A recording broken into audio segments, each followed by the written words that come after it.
ఇశ్రాయేలీయుల ఎదుట ఎర్ర సముద్రం ఉండినప్పుడు ప్రార్థన చేసినప్పుడు 2 పాయలుగా చేసిన దేవుడు, సమయమందును అసమయమందును స్తుతింపదగిన దేవుడు కనుక ఇప్పుడు మనం స్తుతించుకుందాం.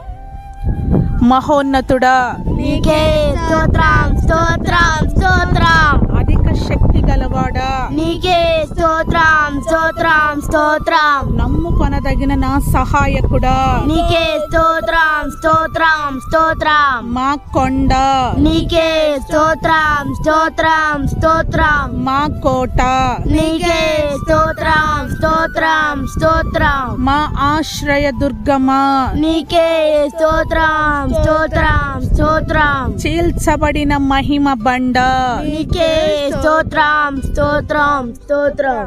సమస్యలన్నిటినీ కూడా తీర్చగలిగిన గొప్ప బండ మన క్రీస్తు యేసు మీతో కూడా ఉన్నాడు. మిమ్మల్ని నడిపి